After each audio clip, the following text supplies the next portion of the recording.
Hello guys, मैं हूं मनीष वर्मा और आपका स्वागत है हमारे चैनल लर्न ऑफ टेक्नो पर। डियर फ्रेंड, हमारा थ्योरी का सेशन है वो चल रहा है। आज ही हमारी 5 नंबर लेसन की लास्ट क्लास रहेगी, जिसमें सारे क्वेश्चन आंसर हम सोल्व कर लेंगे। इससे पहले का वीडियो अगर आपने नहीं देखा है तो डिस्क्रिप्शन में उसका लिंक मिल जाएगा, वहाँ से आप इससे पहले का वीडियो वो देख सकते हैं। इसके अलावा चैनल पर थ्योरी की क्लासें अवेलेबल है, ड्राइंग की क्लासें अवेलेबल है, जीके की क्लासें, साइंस की क्लासें, मैथ्स की क्लासें कुछ अवेलेबल है, उनको भी आप वॉच कर सकते हैं। इसके साथ में लेटेस्ट जॉब रिक्वायरमेंट की वीडियो भी चैनल पर अवेलेबल है। चलिए क्लास को शुरू करते हैं। फर्स्ट क्वेश्चन है हमारा, डबल लेवल वी ब्लॉक में खाली स्थान वी गुरु होते हैं। डबल लेवल वी ब्लॉक में, अब क्या बोला है इसने, डबल लेवल बी ब्लॉक। अब डबल लेवल बी ब्लॉक बना लेते हैं, तो ये क्या होता है, ये लेवल होता है। डबल लेवल बोला है इसने, तो ये क्या बन गया, ये हमारा डबल लेवल बन गया। डबल लेवल वी ब्लॉक में वी गुरु होते हैं। अब वी गुरु कितने हैं, एक ये है और दूसरा नीचे है, तो हमारा सी आंसर है वो करेक्ट हो जाएगा। ठीक है, यानी कि डबल लेवल वी ब्लॉक में 2 वी गुरु होते हैं। ठीक है, नेक्स्ट है 27 number, V block M75/5 to 40 AIS 2949 में 50 से 40 का क्या अर्थ है। Very very important question, very important question है डियर फ्रेंड। आप नोट करना चाहते हैं नोट कर लीजिए, एग्जाम्स में भी सेम ऐसे ही पूछा जाता है यही क्वेश्चन। ठीक है, इसका आंसर मैं आपको बता देता हूँ। फर्स्ट में क्या दिया है, इसकी लंबाई है वो 5 से 40 मिलीमीटर है, इसकी चौड़ाई 5 से 40 मिलीमीटर है, इसकी ऊंचाई 5 से 40 मिलीमीटर है, या फिर इस पर 5 से 40 मिलीमीटर व्यास की जॉब क्लैंप की जा सकती है। तो डियर फ्रेंड, इसका आंसर वो डी क्लियर हो जाएगा। ये जो नंबर दिया होता है ओब्लिक के बाद में 50 से 40, 35 से 50 जो भी दिया मिलेगा यहाँ पर, तो उसका मतलब होगा कि इसमें उतने व्यास की जॉब है वो क्लैंप की जा सकती है। तो डी आंसर इसका हमारा करेक्ट हो जाएगा। ठीक है, नेक्स्ट है 28 नंबर, इसमें क्या दिया हुआ है, जो वी ब्लॉक जोड़े में होते हैं उन्हें खालिस्तान लिखते हैं। अब जो वी ब्लॉक है जो जोड़े में पाए जाते हैं वो कौन से होते हैं, मैच्ड पेयर वी ब्लॉक रहते हैं, उन्हें लिखा जाता है। उन्हें कैसे लिखा जाता है, पेयर के द्वारा लिखा जाता है, 2 के द्वारा लिखा जाता है, एम के द्वारा लिखा जाता है, या फिर इनमें से कोई नहीं। मैच्ड पेयर वी ब्लॉक होता है, वही क्या है, जोड़े में पाया जाता है, उस वी ब्लॉक को क्या बोलते हैं, मैच्ड पेयर वी ब्लॉक बोलते हैं। तो उसको किस नाम से लिखा जाता है, जैसे हम उसका स्पेसिफिकेशन देंगे तो उसको किस नाम से अंकित करेंगे, वही इसके बारे में पूछा गया है। तो डियर फ्रेंड, इसको हम एम अक्षर के द्वारा डिनोट करते हैं। ठीक है, एम अक्षर के द्वारा लिखा जाता है। जो वी ब्लॉक जोड़े में रहते हैं या फिर मैच्ड पेयर वी ब्लॉक जो रहते हैं उसको एम अक्षर के द्वारा दर्शाया जाता है। नेक्स्ट है 29 नंबर, ट्रेमल एक मार्किंग टूल है, इसके द्वारा अधिकतम व्यास के वर्त लगाए जाते हैं। ट्रेमल होता है वो क्या था, मार्किंग टूल होता है, इसके द्वारा क्या अधिक व्यास के क्या वर्त या चाप लगाने के लिए काम में आता है। सेम दैट डिवाइडर की तरह होता है, डिवाइडर के बाद में ट्रेमल होता है, फिर डिवाइडर के बाद में कंपास होता है, फिर ट्रेमल होता है। ट्रेमल में क्या होता है, एक रोड होती है और 2 क्या होते हैं, स्क्राइबर उसमें फिट रहते हैं। ठीक है, तो उसके द्वारा क्या हम बड़े साइज के वर्त या चाप लगा सकते हैं। तो उसमें से अधिकतम व्यास के वर्त लगाए जा सकते हैं, यानी कि ट्रेमल के द्वारा हम अधिकतम कितने साइज के वर्त या चाप लगा सकते हैं उसके बारे में पूछा है। क्या 1800 mm के, 900 mm के, 500 mm के, या फिर 1000 mm के। तो कितने mm के हम अधिकतम व्यास के वर्त या चाप वो ट्रेमल के द्वारा लगा सकते हैं। तो जैसे कि हमने पीछे लेसन में भी क्लियर किया था, ये 1800 mm तक के वर्त या चाप है वो इसके द्वारा लगाए जा सकते हैं। ठीक है डियर फ्रेंड, कितने व्यास के वर्त खींचे जा सकते हैं, 1800 mm व्यास के वर्त खींचे जा सकते हैं, यानी कि 900 mm त्रिज्या के, 900 mm त्रिज्या के वर्त खींचे जा सकते हैं। ठीक है, नेक्स्ट इसमें देख लेते हैं, नेक्स्ट इसमें क्या दिया हुआ है आगे।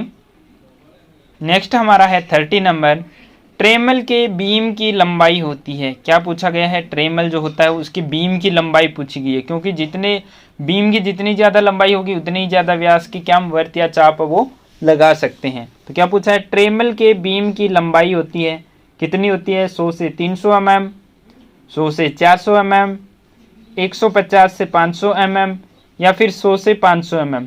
तो ट्रेमल के बीम की लंबाई कितनी रहती है डियर फ्रेंड? ट्रेमल के बीम की जो लंबाई रहती है वो 150 से 500 mm साइज तक की रहती है। ठीक है। 31 नंबर में क्या दिया हुआ है? 31 नंबर में दिया हुआ है फाइल में कन्वेक्सिटी का अर्थ है, जो हमारी फाइल होती है रेती, उसमें क्या होती है, थोड़ी सी कन्वेक्स शक्ल में उसको बनाया जाता है। उसमें कन्वेक्सिटी का अर्थ पूछा है, कन्वेक्सिटी क्या चीज़ होती है उसी के बारे में पूछा है। फर्स्ट है फाइल चौड़ाई में टेपर है, फाइल के फेस बीच में से उभरे हैं, फाइल का टेढ़ापन है, या फिर उपरोक्त में से कोई नहीं। तो फाइल की कन्वेक्सिटी क्या होती है? फाइल की कन्वेक्सिटी होती है रेती के फेस बीच में से उभरे हैं। तो बी आंसर हमारा करेक्ट हो जाएगा। अब फाइल में कन्वेक्सिटी क्यों दी जाती है? तो डियर फ्रेंड इसके दो रीजन रहते हैं मेनली। फर्स्ट रहता है कि फाइल में कन्वेक्सिटी इसलिए दी जाती है ताकि क्या है, पार्ट या कोई जॉब रहता है उसको बीच से घिसा जा सके आसानी से, क्योंकि फाइल के ऊपर हाथ से बैलेंस बनाना बहुत ही मुश्किल होता है। तो क्या है, जॉब की सतह समतल बनाने के लिए बीच में से कन्वेक्स बनाया जाता है ताकि बीच में से भी घिसा जा सके ज़्यादा। और साथ ही फाइल का क्या होती है, लंबाई ज़्यादा रहती है। ठीक है, मोटाई उसकी कम रहती है, लंबाई ज़्यादा रहती है। ठीक है, तो क्या होते हैं, जब हार्ड टेम्पर करते हैं, हार्ड करते समय क्या किया जाता है कि धातु को अचानक से ठंडा किया जाता है। तो ठंडा करते समय उसमें बेंट ना आ जाए, इसके लिए क्या थोड़ा सा कन्वेक्स शक्ल में उसको बनाया जाता है। ठीक है, नेक्स्ट है हमारा 32 नंबर। इसमें क्या दिया हुआ है, उस रेती का नाम खालिस्तान है जो चौड़ाई में समांतर और मोटाई में टेपर होती है। वह कौन सी फाइल है जो चौड़ाई में समांतर और मोटाई में टेपर रहती है? या फिर ये ऐसा दे दिया जाए कि वह कौन सी फाइल है जिसके एक एज पर दांते नहीं कटे होते, या फिर वो कौन सी फाइल है जिसका एक एज सेफ एज होता है। ठीक है, तो कई नामों से बुला सकते हैं, सिर्फ एक ही फाइल होती है। कौन सी फाइल रहती है वो? हैंड फाइल होती है, राउंड फाइल होती है, नाइफ एज फाइल होती है, या फिर स्क्वायर फाइल होती है। तो डियर फ्रेंड कौन सी फाइल होती है? तो वो हमारी हैंड फाइल रहती है। ठीक है, ए आंसर हमारा इसमें करेक्ट हो जाएगा कि हैंड फाइल होती है वो चौड़ाई में समांतर और मोटाई में टेपर रहती है, उसके एक एज पर दांते नहीं कटे होते हैं, इसलिए इस फाइल को सेफ एज फाइल भी कहते हैं। हैंड फाइल का दूसरा नाम क्या रहता है? सेफ एज फाइल रहता है। ठीक है, और इसका यूज कहाँ पर किया जाता है? तो इसका यूज किया जाता है परिष्कृत सतह के साथ की सतह को फाइलिंग करने के लिए, या फिर कोई 90 डिग्री में कोई सतह बनी हुई है उसको घिसने से बचाने के लिए, क्योंकि एक एज इसका क्या होता है, सेफ होता है, उस पर दांते नहीं कटे होते हैं। तो उस एज को क्या है, बिल्कुल जो स्मूथ हमारी सतह या जो फिनिश सतह है 90 डिग्री में, उसकी तरफ रख कर क्या है फाइलिंग हम कर सकते हैं। ठीक है, नेक्स्ट है हमारा 33 नंबर। क्लॉन्गिंग ऑफ फाइल दोष को ठीक किया जाता है। अब क्लॉन्गिंग ऑफ फाइल दोष जो रहता है उसको कैसे ठीक किया जाता है? तो रेती को झाड़ने से, रेती को तेजाब से धोने पर, वायर ब्रश द्वारा, या फिर रेती को गर्म करके, या फिर फाइल को गर्म करके। तो कैसे क्लॉगिंग ऑफ फाइल को दोष होता है उसको दूर किया जाता है? तो वो वायर ब्रश के द्वारा क्या उसके दांतों को साफ किया जाता है, उसके अंदर जो डस्ट वगैरह रहती है उसको क्या अलग किया जाता है। ठीक है डियर फ्रेंड, एक पिनिंग ऑफ फाइल रहता है, पिनिंग ऑफ फाइल को भी ठीक किससे किया जाता है? वायर ब्रश के द्वारा ठीक किया जाता है। तो क्लॉगिंग ऑफ फाइल में क्या होती है कि जैसे धूल मिट्टी के कारण या जंग वगैरह से उसके दांते चले जाते हैं, और पिनिंग ऑफ फाइल में क्या होता है कि फाइल के दांतों के बीच में धातु के छोटे छोटे कण है वो फंस जाते हैं, उसी को क्या बोलते हैं? पिनिंग ऑफ फाइल बोलते हैं। ठीक है, नेक्स्ट है हमारा 34 नंबर। 34 नंबर में क्या दिया हुआ है? 34 नंबर में दिया हुआ है ड्रा फाइलिंग का उपयोग किया जाता है। जो ड्रा फाइलिंग है वो कहाँ पर यूज करते हैं? अब पहले मैं आपको ड्रा फाइलिंग का थोड़ा सा फ्री एंड बता देता हूँ। जैसे कि हमारा ये क्या है, पार्ट या जॉब है, ये क्या वाइस के अंदर क्लैंप है हमारा। ठीक है, अब क्या कर रहे हैं, इधर यहाँ पर कारीगर खड़ा है, ऐसे ऐसे फाइलिंग चल रही है, ऐसे ऐसे फाइलिंग चल रही है पूरे फेस पर। ठीक है, ये कौन सी होगी? स्ट्रेट फाइलिंग होगी, क्यों? हमारा कारीगर यहाँ पर खड़ा है। ठीक है, अब ड्रा फाइलिंग कैसे करेंगे? अब क्या हुआ कि जैसे जैसे फाइलिंग किए जा रहा है तो क्या होगा, बीच की सतह क्या है ऊंची रह जाएगी, थोड़ी किनारे क्या है धस जाते हैं नीचे की तरफ। अब बीच की सतह को फाइलिंग करने के लिए हम क्या करते हैं? ड्रा फाइलिंग करते हैं, जिसमें क्या होगा, कारीगर जॉब के यहाँ पर खड़ा होगा, जॉब वाइस में बंदा है, फाइलिंग ऐसे ऐसे की जाएगी, ठीक है। और ड्रा फाइलिंग करते समय फाइल के हैंडल को निकाल कर दोनों तरफ से फाइल को पकड़कर बीच में से फाइलिंग की जाती है। दोनों एंड से क्या कर लिया जाता है, फाइल को हाथ में पकड़ लिया जाता है। उसके बाद में क्रॉस में क्या होती है, फाइलिंग चलती रहती है, जिसको क्या बोलते हैं, ड्रा फाइलिंग बोला जाता है, ठीक है।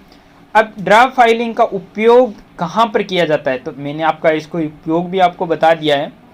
तो चलिए इसको थोड़ा इरेज कर देता हूँ। आपको मैंने इसका यूज भी बता दिया है डियर फ्रेंड, तो आपको कोई भी डाउट नहीं रहना चाहिए। जैसे जैसे आपको इसके आंसर मिलते जाए आप फटाफट से कमेंट बॉक्स में कमेंट कर दीजिए कि कौन सा आंसर इसका सही रहेगा। तो ड्रा फाइलिंग का उपयोग किया जाता है अधिक धातु काटने के लिए, या फिर सतह की फिनिशिंग करने व ऊंचे स्थान दूर करने के लिए, या फिर इसके अलावा दो ऑप्शन और है हमारे आगे दो ऑप्शन और है। उसमें क्या दिया हुआ है, टेपर सतह रेतने के लिए और लंबी व बड़ी सतह के लिए। क्या, टेपर सतह रेतने या लंबी व बड़ी सतह के लिए, या फिर ऊंचे नीचे उसको समतल करने के लिए। तो ड्रा फाइलिंग का यूज हम कहाँ पर करते हैं, तो डियर फ्रेंड ड्रा फाइलिंग का यूज हम करते हैं कि टेपर सतह को स्ट्रेट करने, या फिर जैसे कि साइडों में से हमारा जॉब घिस गया है लेकिन बीच का भाग है वो थोड़ा उभरा हुआ है, तो उसको समतल करने के लिए हम ड्रा फाइलिंग करते हैं। तो बी आंसर हमारा इसमें करेक्ट हो जाएगा। जिस स्टूडेंट्स ने भी बी आंसर दिया उसका राइट आंसर है, ठीक है। कई बार एग्जाम में पूछ लिया जाता है, इंपॉर्टेंट क्वेश्चन, आप इसे नोट करना चाहते हैं नोट कर सकते हैं।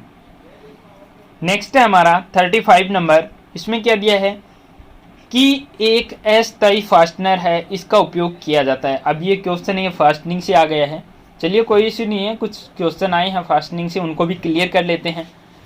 कि एक अस्थायी फास्टनर है, इसका उपयोग कहाँ पर किया जाता है, तो कोटर और की का यूज है वो अस्थायी फास्टनिंग के लिए किया जाता है, ठीक है डियर फ्रेंड। की और कोटर हम घरों में भी यूज करते हैं। जैसे हम आगे लेसन में बढ़ेंगे वहाँ पर हम इसको रीड करेंगे तो आपको समझ में आएगा कि की क्या होती है, कोटर क्या होती है, क्लियर आपको इस चीज़ों के बारे में समझ आ जाएगा, ठीक है। अब की के बारे में थोड़ा देख लेते हैं, ज़्यादा गहराई में नहीं जाएंगे। दो शाफ्टों को जोड़ने के लिए की का यूज किया जाता है। शाफ्ट की दूरी के साथ लंब रूप में किया जाता है इसका यूज, या शाफ्ट की दूरी के सीध में इसका यूज किया जाता है, या फिर दो गरारियों को जोड़ने के लिए की का प्रयोग है वो किया जाता है। तो डियर फ्रेंड इसका यूज है वो शाफ्ट की दूरी के सीध में किया जाता है। अब दो शाफ्टों को जोड़ने के लिए तो बिल्कुल किया जाता है, वहाँ तो की का प्रयोग भी करते हैं, कोटर का प्रयोग भी करते हैं, ठीक है।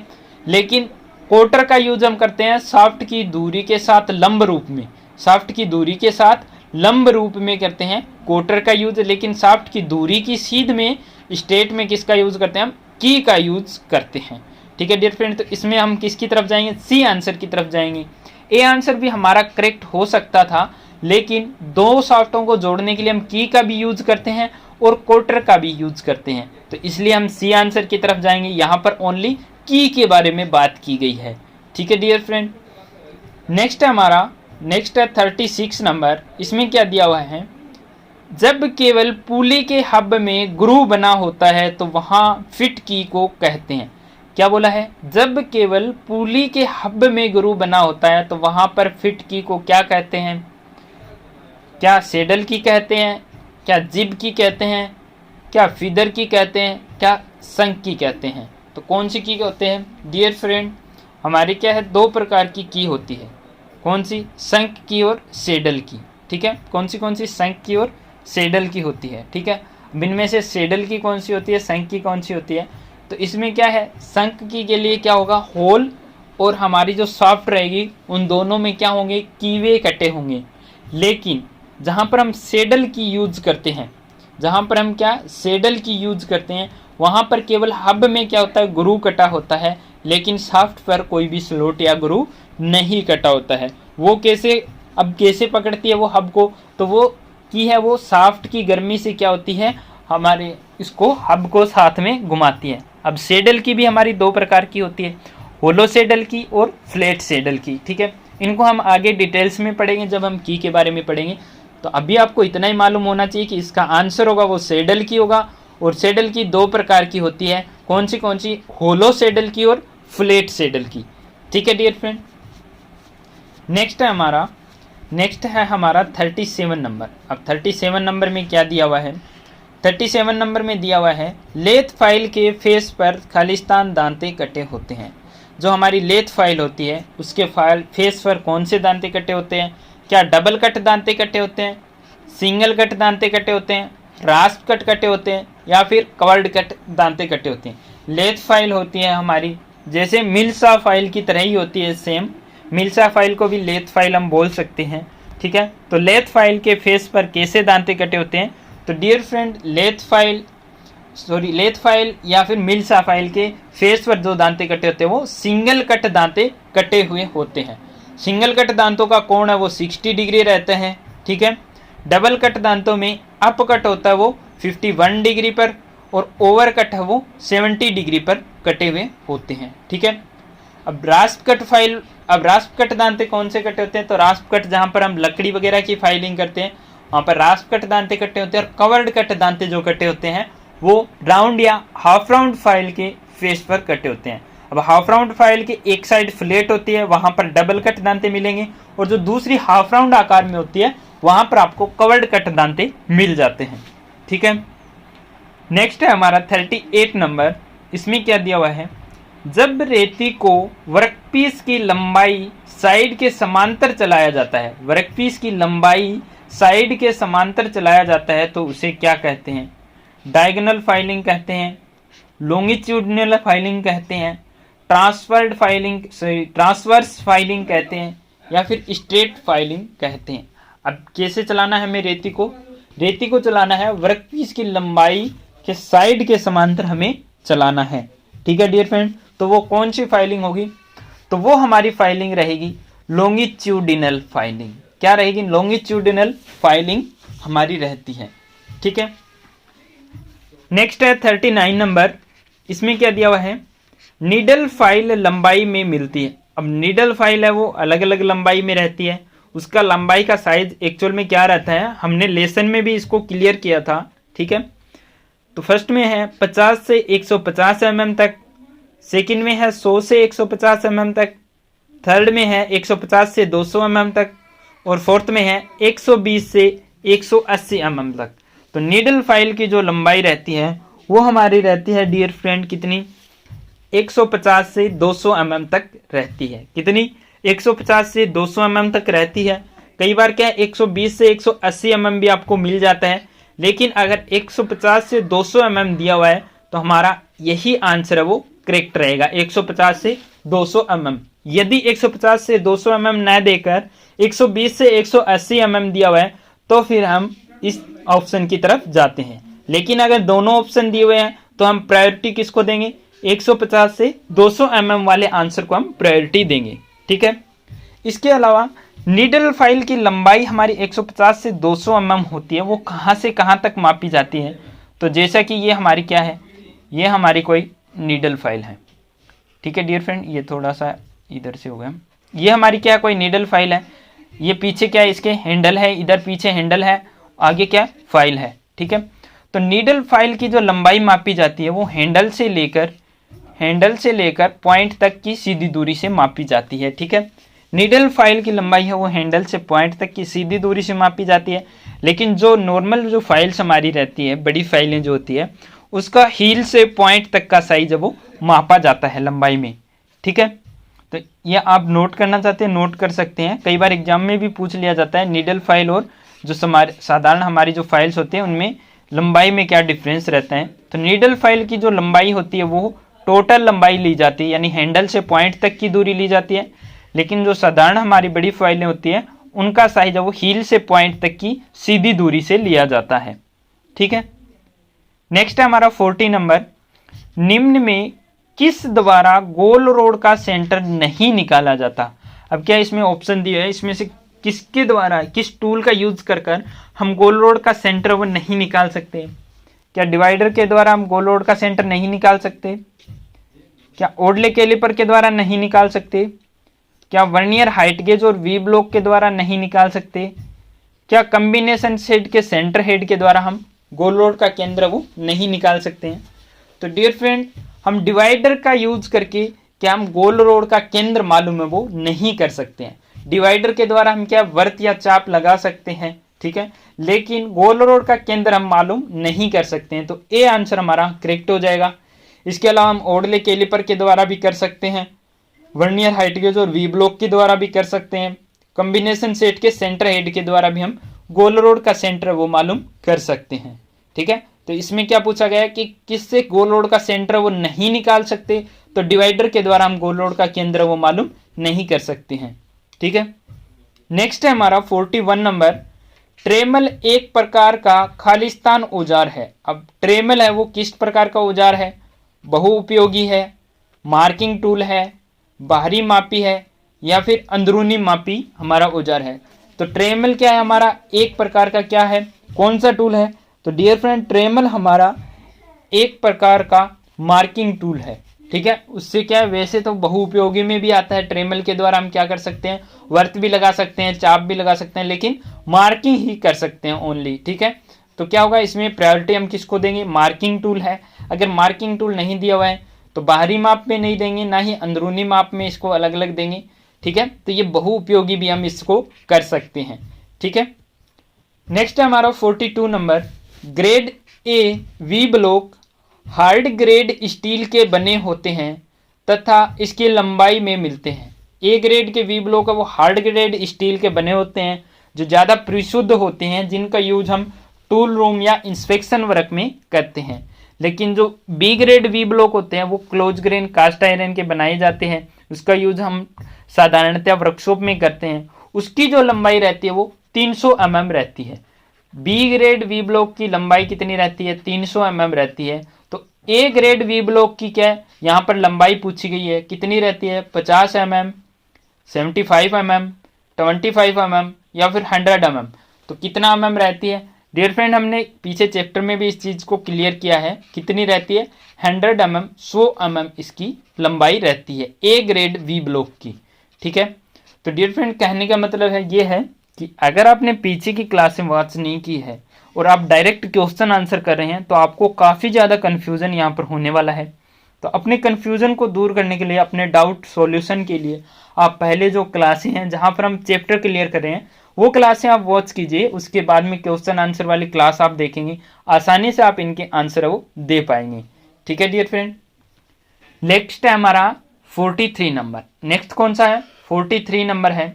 इसमें क्या दिया हुआ है, कोल्ड चीजल हॉट चीजल में भिन्न होती है। अब कोल्ड चीजल और हॉट चीजल दोनों भिन्न भिन्न होती है, क्योंकि यह, अब क्या कोल्ड चीजल है वो हॉट चीजल में भिन्न होती है, कोल्ड चीजल होती है वो हॉट चीजल से क्या होती है, भिन्न होती है, क्योंकि यह हार्ड एवं टेम्पर होती है। क्या इसकी लंबाई अधिक होती है, इसकी लंबाई है वो कम होती है, अलग अलग धातुओं की बनाई जाती है। तो कोल्ड चीजल है वो हॉट चीजल से भिन्न कैसे होती है, कोल्ड चीजल है वो हार्ड एवं टेम्पर रहती है हमारी, लेकिन हॉट चीजल को हार्ड एवं टेम्पर नहीं किया जाता है, क्योंकि हॉट चीजल के द्वारा हम गर्म धातु को काटते हैं, गर्म धातु को काटते हैं तो हमारी चीजल है वो गर्म हो जाती है और उसकी टेम्पर खराब होने की आशंका रहती है, इसलिए उसको हार्ड एवं टेम्पर वो नहीं किया जाता है। लेकिन कोल्ड चीजल को हार्ड एवं टेम्पर किया जाता है। ठीक है, नेक्स्ट है 44 नंबर, राउंड नोज चीजल का कटिंग कोण होता है। जो हमारी राउंड नोज चीजल होती है जिसके द्वारा हम ऑयल ग्रू वगैरह बनाने के लिए या फिर होल जो सेंटर से आउट हो गया हो उसको सेंटर में लाने के लिए यूज करते हैं राउंड नोज चीजल का, तो उसका कटिंग एंगल कितने डिग्री का होता है। तो उसके कटिंग एंगल के बारे में हमसे पूछा गया है डियर फ्रेंड, कितने डिग्री का होता है, 20 से 30 डिग्री का होता है, 35 से 45 डिग्री का होता है, 45 से 60 डिग्री का होता है, या फिर 25 से 35 डिग्री का उसका कटिंग कोण होता है। यानी कि कटिंग एंगल कितना रखा जाता है राउंड नोज चीजल का पूछा गया है।